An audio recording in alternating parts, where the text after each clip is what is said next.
नमस्कार, SPT news में आपका स्वागत है। पेश है 13 नवंबर दोपहर 3:15 बजे राजस्थान की बड़ी खबरें। राजस्थान में शीतलहर का दौर शुरू हो गया है, जिससे रात के पारे में गिरावट हो रही है। धीरे धीरे ठंड और बढ़ जाएगी। मौसम केंद्र ने भी 15 नवंबर तक सीकर झुंझुनू में शीतलहर का अलर्ट जारी किया है। मौसम विभाग ने अगले 3 दिन का मौसम पूर्वानुमान जारी करते हुए बताया है कि कई जिलों में अब ठंड का असर तेज हो गया है। हालांकि मौसम शुष्क और आसमान साफ ही रहेगा। साथ ही 2 जिलों में येलो अलर्ट जारी करते हुए शीतलहर की संभावना भी जताई गई है, जिसमें झुंझुनू और सीकर जिला भी शामिल है। ऐसे में राजस्थान के लगभग सभी जिलों में अब रात के साथ दिन के तापमान में भी गिरावट दर्ज होगी। अब छात्र छात्राओं को बेहतर या कोर्स मिलने पर दाखिला रद्द करने पर आर्थिक नुकसान नहीं झेलना पड़ेगा। विश्वविद्यालय अनुदान आयोग ने नए शैक्षणिक सत्र से फीस वापसी के नियमों को सख्त कर दिया है। इस नीति के तहत अगर कोई विद्यार्थी प्रवेश लेने के बाद किसी दूसरे कॉलेज या कोर्स में दाखिला लेना चाहता है तो पूर्व संस्थान को उसकी पूरी फीस वापस करनी होगी। यूजीसी की यह नई व्यवस्था सत्र 2025-26 से लागू होगी और आने वाले वर्षों में भी जारी रहेगी। इसका उद्देश्य यह सुनिश्चित करना है कि विद्यार्थियों को अपनी पसंद के कॉलेज और कोर्स चुनने की स्वतंत्रता मिले और उन्हें अनावश्यक आर्थिक नुकसान न उठाना पड़े। सोशल मीडिया पर रील्स को लेकर लोग इतने दीवाने हैं कि सारी हदें पार करने पर तुले हुए हैं। रील बनाते समय जगह और माहौल की परवाह किए बिना उसे बनाने की दीवानगी में डूबे रहते हैं। राजस्थान के भरतपुर रोडवेज डिपो के ऑफिस में 2 अधिकारियों की रील वायरल सोशल मीडिया पर हो रही है और इसके बाद इन दोनों ऑफिसर्स को इतने गंभीर नतीजे झेलने पड़े हैं। इन दोनों अधिकारियों की रील सोशल मीडिया पर वायरल होने के बाद उन्हें अनुशासनहीनता के आरोप में एपीओ कर दिया गया है। जयपुर पुलिस कमिश्नरेट में 10 पुलिस निरीक्षकों के तबादले किए गए हैं। पुलिस कमिश्नरेट ने बुधवार रात एक आदेश जारी कर इन पुलिस निरीक्षकों के तबादले किए हैं। तबादले आदेशों के अनुसार विशेष तौर पर साइबर क्राइम को लेकर फोकस करना लग रहा है। पुलिस कमिश्नर सचिन मित्तल के आदेशानुसार जारी लिस्ट में विशेष तौर पर 4 इंस्पेक्टरों को विशेष अपराध और साइबर क्राइम थाना जयपुर पुलिस कमिश्नरेट में तैनात किया गया है। पुलिस निरीक्षक प्रेम कुमार शर्मा, रामधन मीना, सुषमा कुमारी और जितेंद्र कुमार को भी विशेष अपराध और साइबर थाने में लगाया गया है। राजस्थान माध्यमिक शिक्षा बोर्ड ने 10वीं और 12वीं की बोर्ड परीक्षा में फीस बढ़ा दी है। अब सभी स्टूडेंट्स को 850 रुपए फीस देनी होगी। पहले रेगुलर स्टूडेंट से 600 रुपए और प्राइवेट स्टूडेंट से 650 रुपए लिए जाते थे। प्रायोगिक परीक्षा का शुल्क भी दोगुना कर दिया गया है। अब प्रति विषय 200 रुपए शुल्क लगेगा। बढ़ी हुई फीस अगले सत्र 2026-27 से लागू होगी। बोर्ड ने फीस बढ़ाने के लिए राज्य सरकार को एक प्रस्ताव भेजा था, इसे मंजूर कर लिया गया है। राजस्थान में लगातार हो रहे सड़क हादसों के बाद अब ट्रैफिक पुलिस और परिवहन विभाग ने नियम तोड़ने वालों के खिलाफ अभियान चलाकर पिछले 8 दिनों में करीब 1 लाख से अधिक वाहनों पर कार्रवाई की है। सबसे ज्यादा कार्रवाई राजधानी में हुई है। यहाँ ट्रैफिक पुलिस अब सीधे वाहन चालकों को वीडियो रिकॉर्डिंग कर चालान भेज रही है। साथ ही तेज रफ्तार से वाहन चलाने वालों के खिलाफ एफआईआर भी दर्ज की जा रही है। पुलिस ने महज 8 दिनों में राजधानी में यातायात नियमों को तोड़ने वाले 26,360 वाहन चालकों के चालान किए हैं।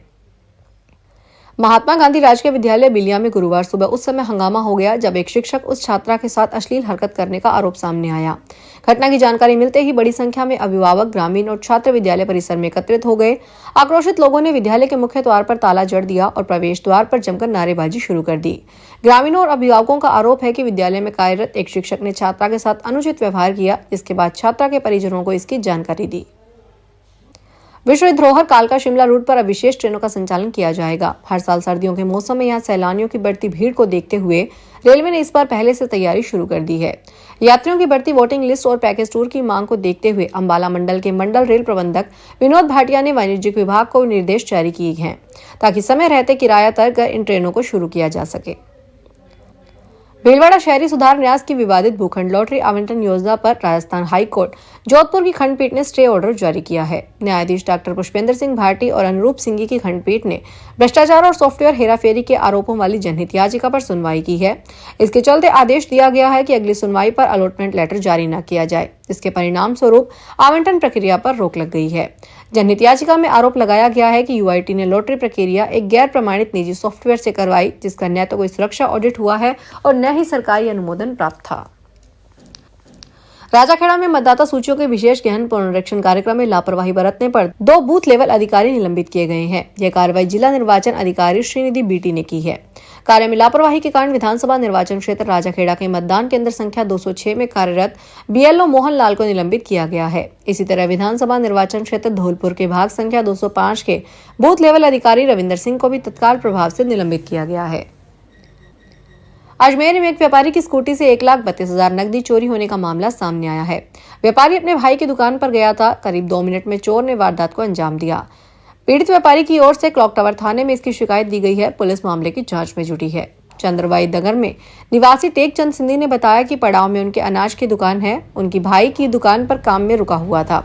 इसी बीच स्कूटी के अंदर से नकदी से भरा बैग एक अज्ञात चोर लेकर फरार हो गया। बार बार क्षतिग्रस्त होने वाली जयसमंद पाइपलाइन एक बार फिर टूट गई है। इस कारण गुरुवार को शहर के कई इलाकों में जलापूर्ति बाधित रहेगी। जलदाय विभाग के अनुसार पाइपलाइन के मरम्मत कार्य के चलते प्रभावित क्षेत्रों में शुक्रवार सुबह तक पानी की सप्लाई नहीं हो पाएगी। जयसमंद पाइपलाइन क्षतिग्रस्त होने से सेक्टर 8 में कान नगर, जेपी नगर, लक्ष्मी नगर, न्यू लक्ष्मी नगर, तिलक नगर, घाटी मगरी और शांति नगर सहित कई कॉलोनियों में जलापूर्ति प्रभावित रहेगी। पाली जिले के बहुचर्चित लापता मनोहर राजपुरोहित प्रकरण एक बार फिर चर्चा में है। मुख्यमंत्री भजनलाल शर्मा के निर्देश पर एसपी आदर्श सिंधु ने अब इस केस की स्पेशल इन्वेस्टिगेशन टीम बना दी है, जो लापता मनोहर को खोजने के लिए नए सिरे से फिर से जांच शुरू करेगी। लेकिन सवाल आज भी यही है कि 9 साल बाद भी मनोहर कहां थे? क्या 25 साल की फिरौती के वो 6 खत सिर्फ बहकावे थे या किसी संगठित साजिश का हिस्सा? बदमाशों के पास मनोहर का स्कूल बैग कैसे पहुंच गया? जैसे कई सवाल जो पड़ताल के बाद ही साफ हो सकेंगे। भामाशाह मंडी में इन दिनों 2.25 लाख जिंसों की आवक हो रही है। इससे धान सबसे ज्यादा है। हालात यह है कि मंडी प्रशासन को व्यवस्था बनाने में पसीने छूट रहे हैं। Kota grain and seeds merchant association के महामंत्री महेश खंडेलवाल ने बताया कि आज 13 नवंबर से आगामी आदेश तक कृषि जिंसों के प्रवेश पर समयबद्ध नियंत्रण रहेगा। नई व्यवस्था के तहत मंडी प्रांगण में सुबह 6 से 9 बजे तक तथा दोपहर 2 से रात्रि 11 बजे तक कृषि जिंसों का प्रवेश पूरी तरह प्रतिबंधित रहेगा। मंडी अवकाश के दिन भी पूरे दिन कृषि जिंसों की आवक पर रोक रहेगी। राजस्थान में इस बार सवाई माधोपुर, करौली, दौसा और बूंदी बेल्ट के मीठे अमरूदों की मिठास बारिश में घुल गई है। भारी बारिश और जलभराव ने हजारों बीघा बागानों को नष्ट कर दिया है। पैदावार घटने से बाजार में अमरूद के भाव 55 रुपए किलो तक पहुंच गए हैं।